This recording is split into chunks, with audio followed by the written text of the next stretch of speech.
Bonsoir à tous et à toutes. Merci mes frères juifs, mes sœurs juives d'être là présents ce soir. Là j'arrête simplement, excusez-moi, parce qu'on est en train de regarder... C'est pas pour nous.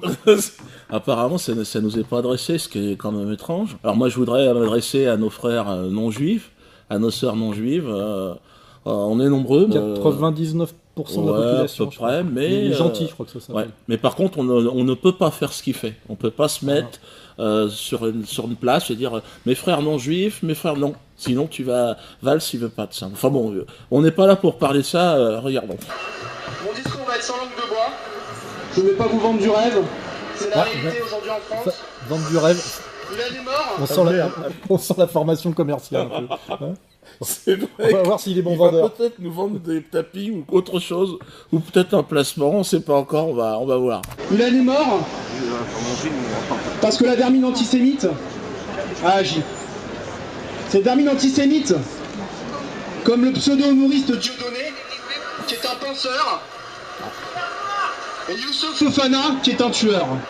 Bon là, on a entendu avant Dieudonné est un penseur, et on entend dans la foule quelqu'un dire « Salle noire !» Et ça, bon, ça c'est pour la petite blague. On est dans la rue, en France, il y a Véronique Jeunesse, je crois. Ouais, elle est en première ligne, ouais.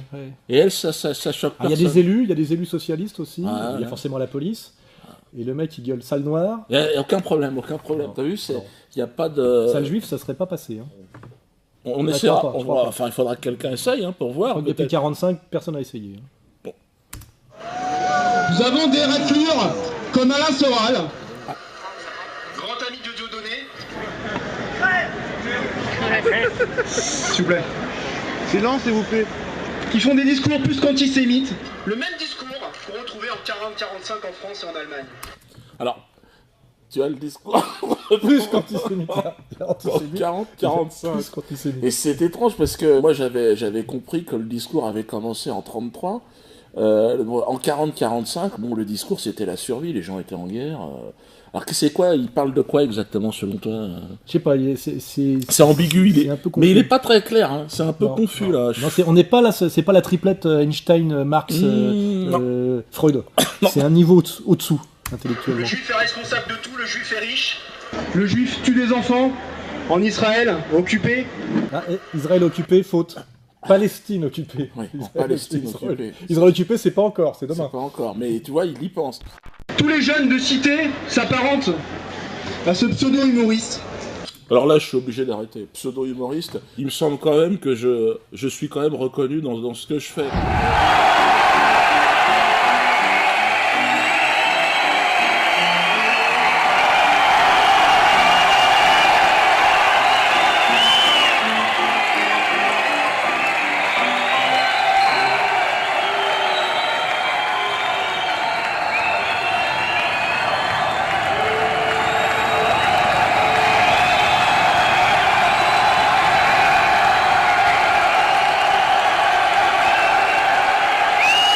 Même Fifou il dit que je suis un excellent humoriste. Tu n'as pas le génie d'Hitler, rappelle-toi, Team Seat. C'est vrai. Dépasser les limites, c'est toujours un vrai danger dans votre discipline. Je trouve d'ailleurs, il y en a un qui a franchi la limite depuis longtemps, c'est Dieudonné. Vous en savez quelque chose, puisqu'il y avait eu cette petite réponse, Patrick Simsit. En 2011, vous l'aviez comparé à Hitler au cours d'une interview. Il a réglé ses comptes avec vous, vous l'avez vu ça? La semaine dernière, à Hitler dans un spectacle, en fait, Hitler était un génie. devant 2000 personnes. Hitler était un génie. D'ailleurs, on n'en a jamais parlé. À ton avis, qu'est-ce que ça veut dire le génie d'Hitler? Il faut lui demander. C'est quand même dingue de dire ça, le mec, c'est incompréhensible. Ce pseudo-humoriste remonte tous ces jeunes contre les juifs de France. Donc j'aurais le pouvoir de parler à tous les jeunes, c'est ce qu'il est en train de dire. Je sais pas, on va écouter un peu plus. Ouais. C'est un peu psychiatrique. La responsable de tous les complots en France, de tous les assassinats, de toute la magouille financière, avocats, médecins, ça fait des années que ces gens-là paradent en France. C'est quand même bizarre qu'ils disent, parce que en France, les plus gros escrocs, bon, il se trouve que beaucoup sont juifs.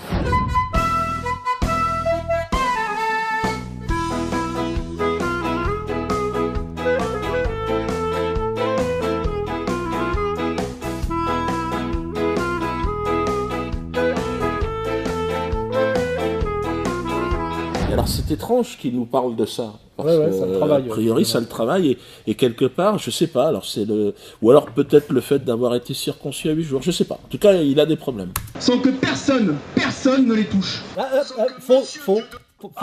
Moi, touché une fois, voilà. 2 fois, 3 fois, et une 4e tentative. Moi, j'ai été 3 agressions, et je dois dire qu'on est là pour ça, d'ailleurs. Ouais, parce que eux, par contre, personne ne les touche. Hein. C'est ça. C'est plutôt eux qui touchent. C'est ça, ils nous touchent. Nous, les gentils. Alors là, qu'est-ce qui s'est passé? Je peux la lire, le résumé de ton avocat. Envoyé Oui, parce que le procès verbal, c'est un peu fastidieux. Tu veux les lunettes? Ouais, je veux bien. Bon, c'est mieux si c'est toi qui le lis, parce que c'est moins... Alors, monsieur le procureur, donc là c'est ton avocat qui écrit. Je suis le conseil de monsieur Alain Soral. Mon client a été victime le 5 avril 2013 de violences commises en bande organisée. L'agression a été menée par un commando d'une dizaine de personnes environ, parfaitement organisé et déterminé à attenter à l'intégrité physique de monsieur Soral. Mon client n'a dû son salut qu'à son propre sang-froid et à l'intervention du personnel du restaurant dans lequel il dînait. Les agresseurs ont été mis en fuite puis poursuivis par le serveur du restaurant prénommé Carlos. Alors là, ça n'a aucun rapport. Non, mais symboliquement, c'est sympa. S'ils avaient Carlos au cul, ils ont dû courir assez vite. Et son beau-frère jusqu'à la station de métro Saint-Germain-des-Prés. Ils ont été filmés visage découvert par le système de vidéosurveillance de la RATP. Cette agression a été expressément revendiquée par M. Grégory Shelley, membre de la Ligue de défense juive, au moyen d'un message téléphonique laissé à mon client dans un enregistrement donc, qui est tenu à la disposition de la justice. Ces faits s'inscrivent dans la continuité d'agressions précédentes en 2004-2006 revendiquées par la Ligue de défense juive et le Bétard. 3e agression. Groupuscule d'extrême droite sioniste. Les mobiles évidents sont politiques et directement liés à l'activité intellectuelle de M. Soral et à ses prises de position dans le débat public. L'agression du 5 avril 2013 est également la concrétisation d'un appel à la liquidation physique de mon client proféré par le chef de la Ligue de défense juive dans une allocution publique filmée, qu'on vient de voir, et mise en ligne sur Internet à l'occasion de la commémoration de la mort d'Ilan Halimi. À ma connaissance, les précédentes agressions n'ont pas fait l'objet de poursuites, alors que les agresseurs sont vraisemblablement parfaitement connus des services de police et notamment de la DCRI. Que faites-vous, Manuel Valls? Vous avez le dossier sur votre bureau, et qu'est-ce qu'il y a? Vous êtes en vacances? Faudrait interpeller. Bah oui, parce que là, il s'agirait d'arrêter de se gratter le cul, hein. Alors peut-être qu'il a des problèmes à ce niveau-là aussi, bon. Merde, quand même! Cette inaction du ministère public n'est pas acceptable. Il est intolérable qu'un écrivain soit menacé en France pour ses idées. Cette inaction des autorités judiciaires a conforté les agresseurs successifs dans un sentiment d'impunité, facilitant le passage à l'acte et à sa réitération. Je nourris les craintes les plus vives pour la vie de mon client. Je sollicite par conséquent que vous envisagez une enquête aux fins d'identification et d'arrestation des agresseurs et que vous accordiez une protection policière à M. Soral dans l'intervalle. Je vous remercie de m'en informer. Bon, ça veut dire qu'on a fait le boulot, hein, porter plainte au commissariat, constitution de partie civile, etc. Ça fait la 3e fois qu'un commando masqué m'agresse pour me passer à tabac. C'est déjà arrivé en 2004, c'est arrivé en 2006, et voilà.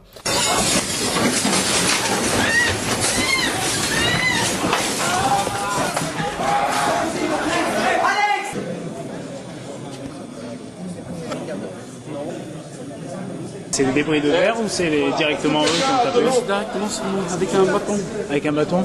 Ils avaient une espèce de petits bâtons là, même sur les femmes, ils tapaient, s'acharnaient dessus. C'est revendiqué, annoncé, revendiqué, signé. Oui, bonsoir Alain Soral, j'espère que tu vas bien. C'est Grégory Shelley, tu as fait un article diffamatoire sur moi hier soir.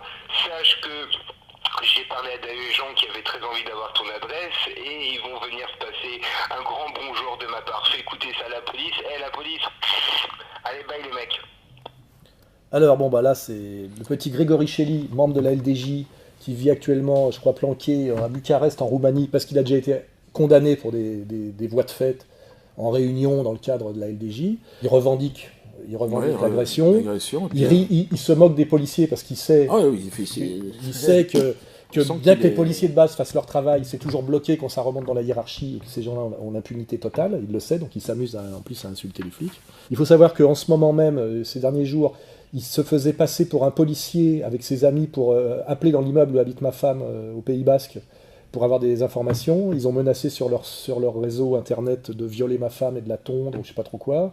On a déposé plainte là-bas, etc., etc. Donc il y a tout un climat global. Hein.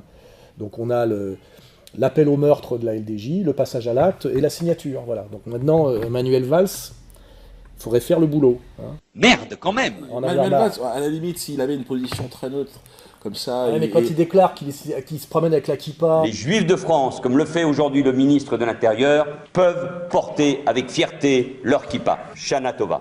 Qu'il est attaché à Israël quand même. Par ma femme, je suis lié de manière éternelle à la communauté juive et à Israël. Quand même. Il est toujours en train de chialer sur les actes antisémites et tout ça. Bon, qui n'existe pas. Parce que là, on pourrait en parler, tous les actes antisémites, c'est toujours des faux actes antisémites. C'est des rabbins qui se poignardent eux-mêmes. Le rabbin préparait l'office du Shabbat seul à la synagogue quand il a été agressé hier à 16h30. Il a reçu un coup de couteau à l'abdomen sur le pas de la porte. L'enquête a débuté ce matin, mais l'agresseur était casqué et il n'y a aucun témoin. On s'éloigne progressivement de la première lecture des faits. Tentative d'assassinat et menace de mort réitérée. Dans les couloirs du palais de justice de Paris, la version de l'automutilation n'est plus une rumeur, mais une hypothèse prise au sérieux. Le rabbin sera prochainement réentendu par le juge pour une probable clôture du dossier, sans qu'il n'y ait de mise en examen, de suite judiciaire, une volonté d'en rester là, de calmer le jeu. Des mecs qui foutent le feu dans leurs propres locaux, des écoles qui foutent le feu pour toucher l'assurance parce qu'il n'y a pas assez d'élèves, des juifs qui agressent des jeunes français puis on prétend que c'est l'inverse. Alex Moïse, le mec qui s'envoyait des lettres antisémites, il s'est fait choper. C'est une spécialité. Eh bien, Alex Moïse, c'était ancien responsable du Likoud en France, donc de la droite pro-israélienne. Alex Moïse s'était plaint à la police de recevoir des messages et des menaces antisémites sur son téléphone portable. La police a fait une enquête sur ces messages antisémites. Voilà, donc le principal opposant à Dieudonné, a découvert que c'était Alex Moïse lui-même qui s'appelait sur son propre portable. Il a été condamné d'ailleurs à 2 mois de prison avec sursis pour ça, pour se faire des menaces antisémites, ce qui est pas très malin non plus. Il n'y a pas d'agression antisémite en France. Ce qu'il y a par contre, c'est systématiquement des insoumis à cette domination communautaire insupportable qui, eux, se font ratonner, passer à tabac, vitrioler, défoncer, sans que jamais la police ne puisse agir, parce qu'elle fait son travail à la base et c'est systématiquement bloqué. C'est vrai que les policiers de base sont plutôt... ils en ont plein le cul, ils l'ont dit, ils en ont marre. Alors là par contre je pourrais faire remarquer qu'il y a eu une autre agression récemment où les types par contre c'est plutôt une bonne nouvelle, mais là c'était plutôt la CNT, c'est-à-dire qu'ils travaillent d'ailleurs, ils travaillent tous la main dans la main. Il y avait le numéro 2 de la LDJ qui était avec eux. J'ai subi pareil une tentative d'agression en commando dans un autre restaurant il y a quelques mois. Ils me pistaient, tout était sur leur... Les policiers ont fait leur enquête, donc ils avaient mon nom sur les portables.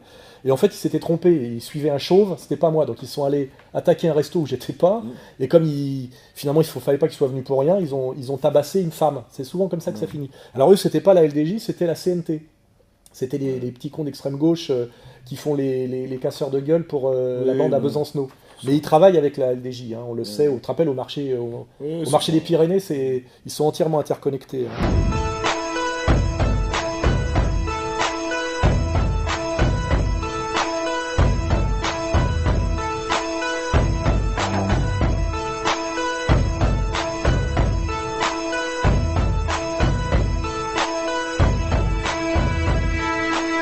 En date du 11 février, le tribunal a rejeté les nullités soulevées par les prévenus, donc parce qu'il y en a 5 qui se sont fait choper après le commando, ils étaient pareil une dizaine, 5 se sont fait choper par les policiers, donc là il y a eu du flagrant délit. A été condamné messieurs Pesset, Coquery et Patrice à 2 mois de prison avec sursis, monsieur Manga à 3 mois de prison avec sursis, monsieur Berne a été relaxé du chef de destruction et condamné pour violence en réunion à 1 mois de prison.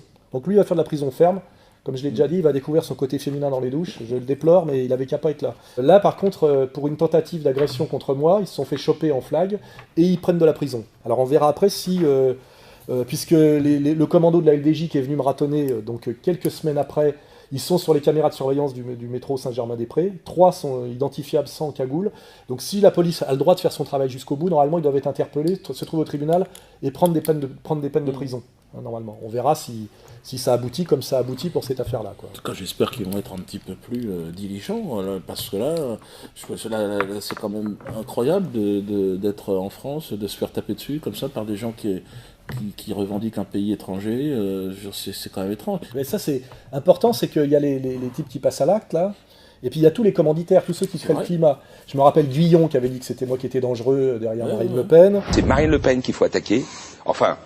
Il y a bien des gens qui votent pour le Front National. Et ce sont les lieutenants de Marine Le Pen. Il y a des gens très dangereux au Front National, comme Alain Soral, comme d'autres. Elisabeth Lévy et Finkielkraut qui s'étaient réjouis pratiquement de mon agression dans la librairie à l'époque sur une radio communautaire. Askolovitch qui nous insulte systématiquement. Cohen avec sa liste de Cohen. C'est-à-dire quand il prétend qu'on a un cerveau malade, qu'on n'a pas le droit de s'exprimer et qu'on est des complotistes délirants. On a une responsabilité quand on anime une émission de débat public, on a une responsabilité, par exemple, de ne pas propager les thèses complotistes, de ne pas donner la parole à des cerveaux malades, parce que dans les gens que j'ai cités, je pense qu'il y a des cerveaux malades.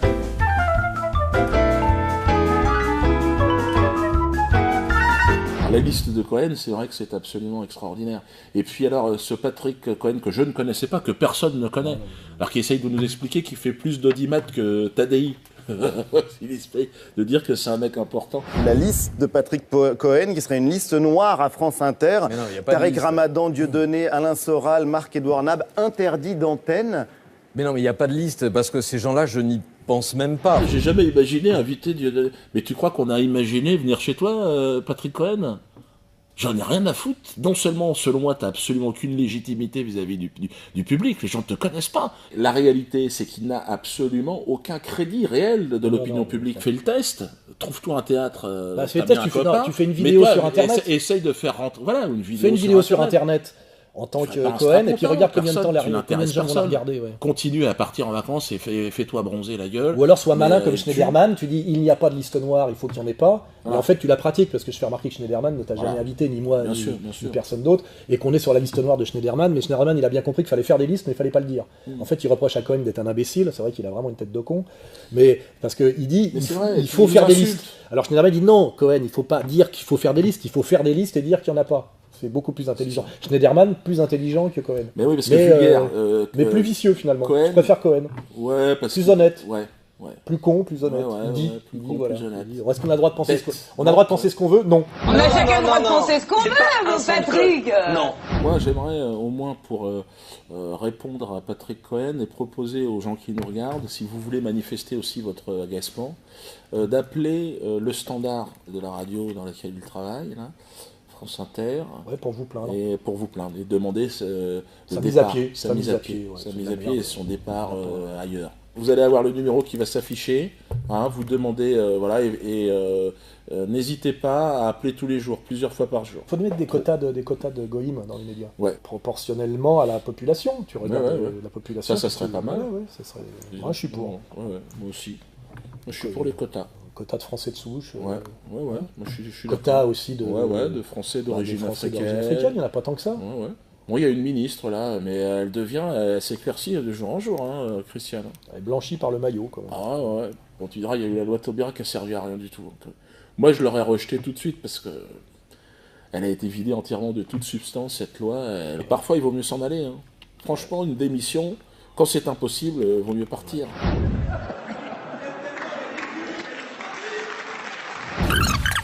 Ça fait des années que ces gens-là paradent en France, sans que personne ne les touche.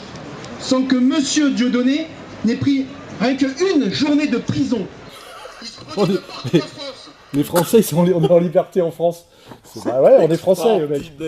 Mais je trouve ça quand même étonnant, moi, que le gars s'étonne qu'on soit en liberté. On serait pas en liberté en Israël, sans doute, qui est son pays, je rappelle, mais en France, jusqu'à preuve du contraire, on a un peu le droit de marcher, on a un peu le droit. C'est ça, on est en liberté. Pourquoi on est en liberté? Parce qu'on n'est pas des criminels, on n'a tapé personne. Il y a quand même une dimension extrêmement comique. Il y a une vraie dimension pathologico-comique. Ligue des danseuses juives. Normalement, c'est mieux quand ils dansent. Mais là, il s'est mis en tête qu'il fallait parler. Alors, on va l'écouter. Il se produit de partout en France. Il fait monter des antisémites et des négationnistes comme Monsieur Forisson qui nie les chambres à gaz. Monsieur Forisson qu'ils ont essayé d'assassiner lui aussi. Ils se sont jetés sur lui, ils étaient 4 je crois. Détruit le visage à coups de pied. Évidemment, ils se sont jamais fait à peine interpeller. L'homme qui lui a porté secours à Robert, a été obligé le lendemain de dire qu'il s'excusait. Il regrettait. Et cette personne a des procès. Alors, cette personne, et il dit cette personne, entre guillemets, cette personne, là il parle de moi, cette personne. C'est-à-dire qu'il réfléchit, parce qu'en réalité, il pense que je ne suis pas tout, d'ailleurs, comme Bernheim, que je ne suis pas réellement une personne. Je pense qu'il n'est pas assez futé pour exactement manipuler les... C'est un nègre, c'est un nègre, c'est un nègre. Cette personne a des procès où il me paye à chaque fois 1 euro par-ci, 1 euro par-là. Tu payes 1 euro par-ci, 1 euro par-là, toi? Alors attention, parce que là, c'est quand même 1 euro par-ci, 1 euro par-là, on n'a pas les mêmes notions de budget. C'est combien la dernière condamnation? Oh bah c'est 20 000 euros la dernière. 20 000 euros sans compter les parties civiles. On est toujours dans le mensonge, c'est ça qui est bizarre. C'est vrai qu'il ment beaucoup. Hein. C'est comme Elie Wiesel, qui est le représentant en chef de la mémoire, et dont on découvre que son numéro n'est pas le bon, qu'il n'a pas de numéro, et que finalement il usurpe l'identité d'un autre. Et puis là, Bernheim, qui est effectivement le plus grand représentant de la communauté religieuse, plagiaire. D'un seul coup, on découvre que pas d'agrégation de philo. Bah non. Il a triché. Ah bah il l'a pas. Il l'a pas. C'était en début de semaine. Après avoir vigoureusement nié les faits, le grand rabbin de France reconnaissait que son livre 40 méditations juives plagiait entre autres plusieurs passages d'une universitaire américaine. Hier, c'est une autre révélation qui visait Gilles Bernheim. Dans ses biographies, ce dernier disait être agrégé de philosophie. Un mensonge selon l'Express. L'hebdomadaire affirme avoir consulté les archives de la Société des agrégés de l'université. Bilan, pas la moindre trace de son nom. C'est un conseil particulièrement triste et émouvant. C'est un moment difficile pour le grand rabbin de France. C'est un moment difficile pour notre institution. Quand des juifs résistants se permettent de lui rendre la monnaie de sa pièce, là ça veut dire juif résistant qui rend sa pièce, ça veut dire passage à tabac de citoyens français sur le territoire national. Il fait référence aux gens qui m'ont agressé en Martinique et qui eux ont été arrêtés et emprisonnés. Et il prend leur défense. Ces gens-là auraient rendu la monnaie de ma pièce. Ce qui est quand même surprenant, c'est qu'ils aient été condamnés et que lui remet en cause par contre cette condamnation. Pour lui, c'était tout à fait logique qu'on me tombe à 4 dans le dos évidemment, parce que ce soit lui ou n'importe lequel, je serais très curieux de le voir face à moi, cet homme, pour voir s'il parlerait de la même façon. Je serais très très curieux de le voir. D'ailleurs, c'est une invitation, si tu veux venir me parler et m'expliquer que ma place est en prison, viens avec tes amis, hein, je serai avec les miens, et on discutera en face à face. Si tu es un homme attaché à certaines valeurs comme le panache ou l'honneur, bon, j'ai des doutes. Non, mais j'ai des doutes, mais en tout cas, je serais très heureux en tout cas de pouvoir parler avec toi, et je te promets sans au départ d'agressivité et sans haine. Très important la haine. Parce qu'avec la haine, on fait beaucoup de choses, mais à chaque fois, c'est pas terrible. Aujourd'hui, on se pose des questions. Est-ce que le juif a sa place en France? Non. En toute honnêteté, je vais le dire ce soir. Qui a répondu? Alors, et si moi j'avais dit non, j'aurais un procès. Là, je pense pas. Voilà. Alors que là, il y a un homme qui dit au premier rang non. Que le juif a sa place en France. Non. Alors on va poser la question à Laurent Fabius, ministre d'État, à Moscovici, ministre d'État, à Payon, ministre d'État. À Valls, puisqu'il parle. À Valls, qui ont très envie d'en être. Merde, quand même. À Pierre Berger, à Attali, à Minck. Patrick Cohen. Il semble, à Skolovic, à Jakubowicz. Celui qui a menacé mes enfants, Jakubowicz. On sait où habitent tes enfants. Maître Lévy. Il me semble que ces gens-là ont leur place en France et que d'ailleurs ils ne nous demandent pas notre avis. Et pas chez les pompiers volontaires ou dans l'armée française. Hein, non. Plutôt dans les métiers de service. Ouais, c'est ça.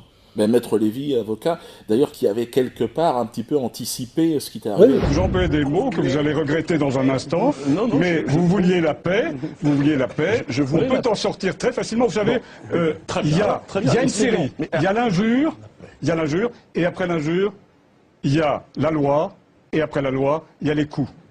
Et vous le savez, il y a les coups, les coups. Et vous le savez. Aujourd'hui, en France, on n'a plus confiance. La justice fait très mal son travail en vis-à-vis des antisémites. La police, j'en parle même pas. Ah bah oui, la police. Non mais ça c'est sûr que la justice et la police entièrement gangrénée par les. C'est entièrement on a des nazis en France. La police, la justice, les médias, c'est entièrement nazi. Ouais. Les juifs n'ont aucun poiz dans les médias. Si, remarque, il y a Drucker, il y a quand même pas mal de... un peu Arthur aussi. Hanouna, il y en a quelques-uns. Foucault. T'as dit Écorce, je crois. T'as dit Écorce. D'ailleurs, il est sur la sellette. Ouais. Non, ils sont pas. Non, mais comme souvent on me l'a dit, ils sont pas 100%. Hein. Non, ils sont à 70% maximum. Enfin, 1% de la population et 70% dans certains secteurs. Tant qu'il n'y aura pas 100%, il restera des antisémites en France. C'est comme ça qu'il faut comprendre le message. Et en tout cas, il a un projet pour les Le projet, c'est 100%. Ouais. Nous, on fera les poubelles. Je m'explique. Vengeance pour Ilan. Non, pas de vengeance. Non, pour Ilan. Vengeance pour Ilan. Donc là, on vient de nous citer tous les deux, et on entend vengeance pour Ilan. C'est pas justice, hein, c'est vengeance. On n'est pas dans les valeurs helléno-chrétiennes, on n'est pas dans les valeurs républicaines. C'est tribal, haine, vengeance. C'est-à-dire cet homme au meurtre dans la rue, devant des élus, devant Madame Geneste, qui était d'ailleurs candidate aussi pour Israël, je sais pas quoi, avec un Israélien pour les Français dans l'étranger, je ne sais quoi. D'ailleurs, qui s'est ridiculisée à la télé, la pauvre. Mais bon.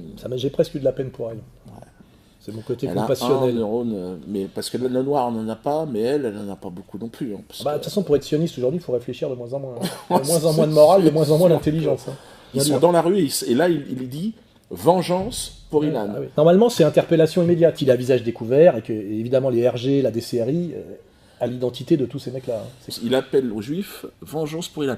Après avoir précisé que nous étions les penseurs et les organisateurs de tout ça. Ça s'appelle de l'appel au meurtre, dans l'espace public, filmé. Monsieur Valls, vous dormez ou qu'est-ce qui se passe? Parce que là, faudrait faire le boulot, quand même. Vous attendez quoi? Là, ils viennent de le bastonner plusieurs fois. Là, c'est la quatrième. Hein. La quatrième. Hein. Qu'est-ce qu'il faut faire? Valls? Merde, quand même! Il y a des jeunes là qui voient ça, ils sont pas contents, ils sont en colère. Alors nous, on essaye de les retenir. On essaye de dire arrêtez les jeunes, arrêtez. Pas la violence, non. Pacte républicain, dialogue.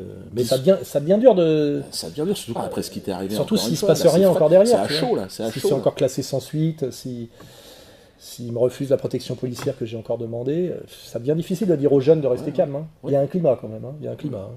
Des milices, une tension qui monte... des affaires. En tout cas, moi, je n'avais pas vu de discours comme ça en pleine rue depuis les années 30. Les années 30, oui. Alors pourquoi on n'est pas en sécurité en France? Tout simplement, et je le dis en toute honnêteté et en toute franchise, je suis pas là pour vendre du rêve. Vendre, il y a toujours le côté commerçant. Alors là, il revient à son métier premier, c'est la vente. Les commerces. La vente. Je suis pas là pour vendre du rêve. T'es là pour vendre de la merde, là, de toute façon. De la merde. Là, c'est comme ça. Et mentir comme un arracheur de dents. T'es pas doué. Je dis pas dentiste, parce que je veux pas qu'on fasse encore des associations. Non, t'es pas doué, t'as pas le truc, c'est très laborieux. T'as pas le QI de Bernard Lazare. On n'est plus dans un contexte affaire Dreyfus, Bernard Lazare, où il y avait un peu de talent. Là, c'est très bas de gamme. Répète un peu. Là, on t'a mis un mec à lunettes à côté, peut-être pour te conseiller, parce qu'à mon avis, tu commences à faire le con, là. La police française fait mal son travail. La police française a merdé sur l'affaire Halimi.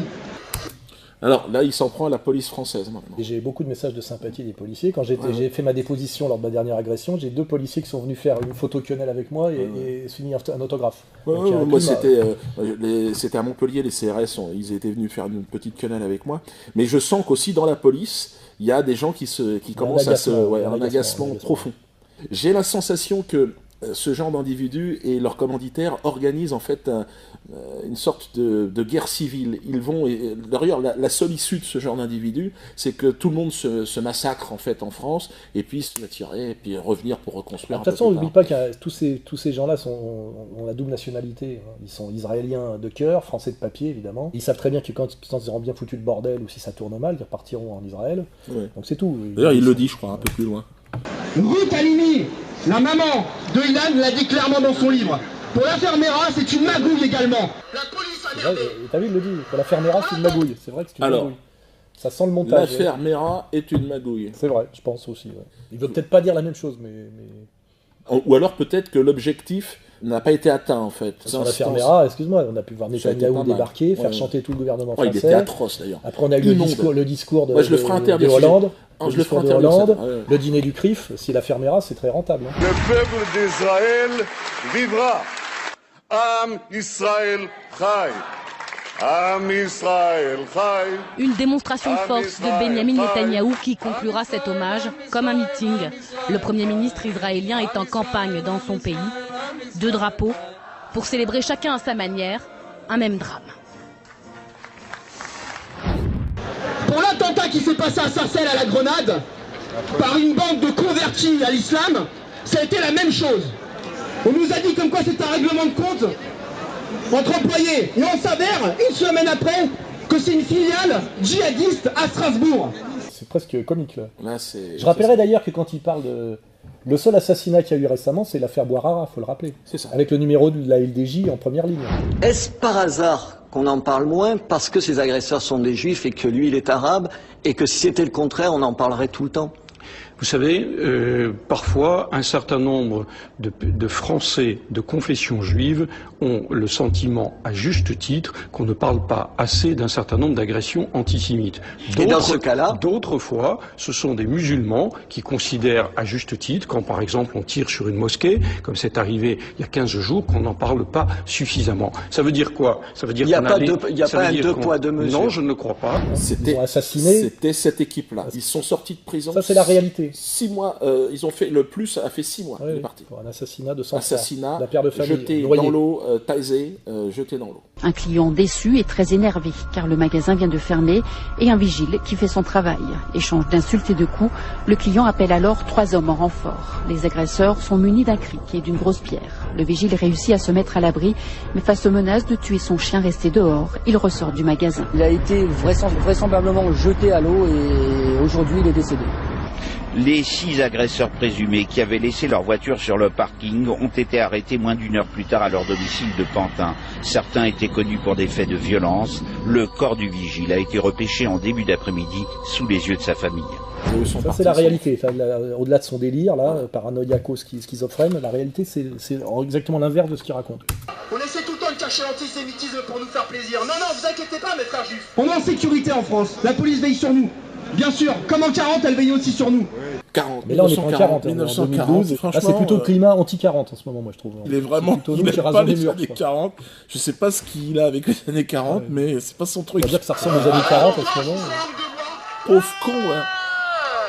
Alors après Aylan, même pas, après Sébastien Selam, qu'on a égorgé dans un parking, on s'est dit c'est terminé. Et puis ensuite, il y a eu Yann qui s'était séquestré par une bande de racailles. Et puis ensuite on s'est dit bon c'est terminé parce qu'il y a eu une dizaine, même des centaines de milliers de juifs dans la rue, on s'est dit ouais c'est terminé. Et puis aujourd'hui bah on est beaucoup moins que la première année où il est mort. Et oui on oublie un gamin, un frère de 24 ans qui est mort. Eh oui, voilà. Et puis on s'est dit, bah c'est terminé. Et puis l'année dernière, il s'est passé une chose, mais plus qu'horrible. Une chose qu'on n'a pas vue depuis 50 ans. Et oui, parce qu'à l'époque... C'est toujours... 50 ans, si je m'abuse, on est en... En fait, on est en 40. On est en 1963. Là, il y a les Allemands. En 1963. Ah oui, c'est vrai. Donc, j'ai cherché. Je me suis dit, qu'est-ce qui s'est passé en 1963 bah, c'est la fin de la guerre d'Algérie. Ouais, c'est la fin de la guerre d'Algérie. C'est l'époque où ses ascendants étaient chassés d'Algérie pour fait de collaboration avec le colon français. Révise tes chiffres, trou du cul, qu'est-ce que tu racontes il y a 50 ans, connard. Une baisse de niveau intellectuel en ce moment dans la communauté. Et oui, parce qu'à l'époque, on mitraillait des juifs en France, sur des murs, des enfants. Et ben une racaille islamiste, parce que ce sont toujours les mêmes, et il faut pas se le cacher. Pourquoi il m'emmerde moi alors? Youssouf Fofana est un islamiste, est un salafiste. Il fait des vidéos dans sa prison où il appelle au meurtre, où il dit qu'Israël sont un terroriste. Mais au fond, sa cellule, bien sûr. Et puis on a des terroristes comme Mera qui passent à l'action, malgré que les services secrets... C'est une belle analyse, il y a une analyse assez cohérente. Hein, il est expulsé de plusieurs pays. Du Pakistan, où il cherchait des djihadistes. En Égypte, où il s'est moqué des policiers, il leur a dit non, j'étais simplement en vacances. Et puis il est parti à Jérusalem, où il s'est fait arrêter par Shin Bet, les renseignements généraux israéliens, qui l'ont envoyé en France avec une lettre à l'intention de la police et du gouvernement français. Qu'est-ce qu'il était venu faire, trou du cul, en Israël?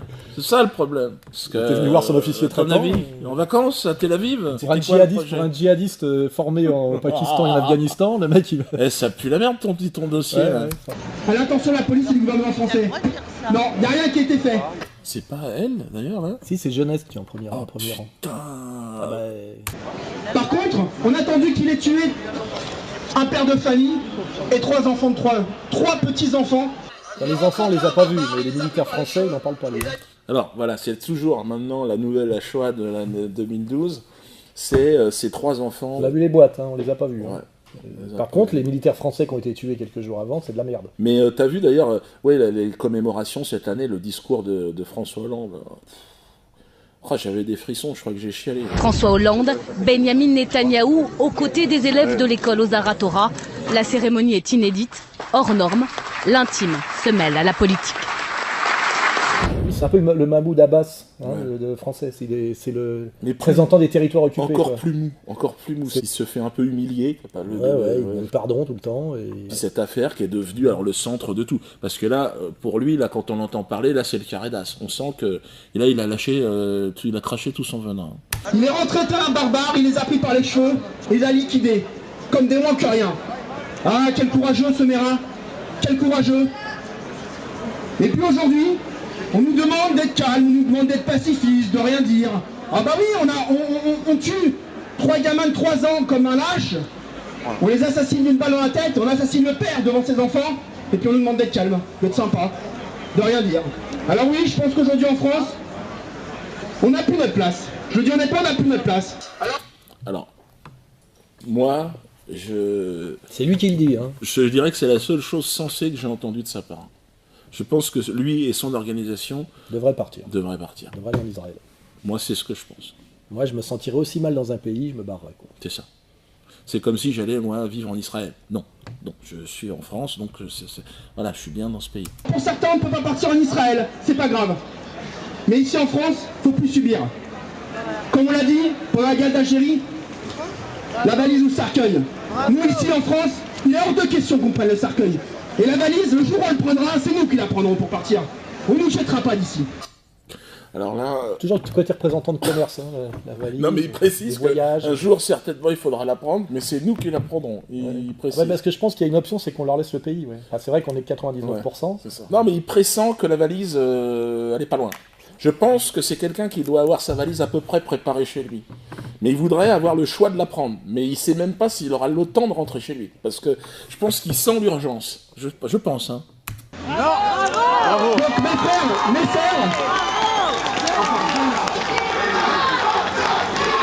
vengeance pour Ilan. S'il vous plaît, j'ai pas trop de temps. Je vais juste terminer. Vengeance pour Ilan, ça veut dire... Ça veut dire, on arrive à établir un lien entre moi et Ilan, et comment il s'appelait, Youssouf Fofana. C'est vraiment le grand écart là. Hein. Par mon intermédiaire, visiblement. Grande malhonnêteté. Par mon intermédiaire, parce qu'il est noir. C'est un menteur quoi. Mais c'est un amalgame un peu rapide. Oui, c'est Youssouf Fofana. Qui aurait parlé, voilà, c'est ça. D'accord. Que ces examens antisémites le sachent, la Ligue de défense juive est présente au Canada, en Angleterre, en Allemagne, en France, aux États-Unis, en Israël. Que ces racailles le sachent. Et que la police m'entende. Jusqu'à la mort, nous serons là en face d'eux. Nous les lâcherons. Jamais. Bon, là, c'est la... Normalement, c'est l'interpellation. Là, il prévient la police qu'ils sont dans un face-à-face jusqu'à la mort avec nous. T'imagines que si c'était un jeune de banlieue, soi-disant réislamisé, qui disait le 10e de ça, ça fait la une de tous les journaux le lendemain. Le mec est interpellé. Rappelle-toi la tribu K, le cirque que ça a été pour pratiquement rien. 6 mois de prison, dont 4 avec sursis et 1 an d'interdiction de droits civiques. C'est la peine requise par le tribunal correctionnel de Paris à l'encontre de Kémy Séba, le fondateur de la tribu K. Il était jugé pour avoir reconstitué ce groupuscule ultra-radical et antisémite. La tribu K avait été dissoute en 2006 par Nicolas Sarkozy à la suite d'incidents à caractère antisémite rue des Rosiers à Paris. Puisqu'ils savent qu'il n'a rien eu lors de la journée rue des Rosiers, ce qu'ils veulent faire, c'est se rattraper à une branche qui est quasiment cassée pour eux, malheureusement, en disant qu'on a soutenu Youssouf Fofana et qu'on a parlé de découper les papillotes des rabbins. Je répète qu'on avait dit, mais là aussi beaucoup de gens le savent, qu'on avait demandé un procès équitable à Youssouf Fofana comme pour n'importe quel individu.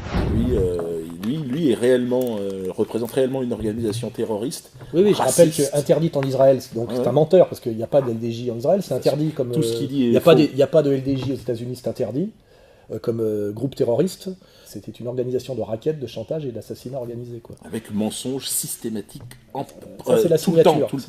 Moi, ça me fait vraiment marrer de vous entendre parler du CRIF comme si c'était une société secrète. Moi, je connais bien Richard Frasquier, j'ai beaucoup d'estime pour lui, c'est le président du CRIF. Moi, je n'ai pas d'estime pour très bien, vous n'avez pas d'estime particulière. D'accord. Pour le citoyen français, je le tolère tout à fait. Voilà. Mais c'est vrai que je n'ai pas d'estime. Moi, j'ai de l'estime et de l'amitié pour lui. Imaginez, Richard Frasquier en train de tirer dans l'ombre les ficelles de la politique française, c'est assez rigolo. De voir voir tous les ministres de la République défiler au dîner du CRIF pour se faire engueuler platement. Moi, je me rappelle de Kuckerman disant, alors, tel jour, vous allez faire ça, vous allez convoquer l'ambassadeur d'Iran et lui dire si... Non, si. Donc, est-ce que vous allez un peu changer le... Vous exagérez un tout petit peu. Vous allez les engueuler, Vous exagérez un tout petit peu, non? Je sais, vous les connaissez. Je sais un petit peu les discours qu'il a dit. Non.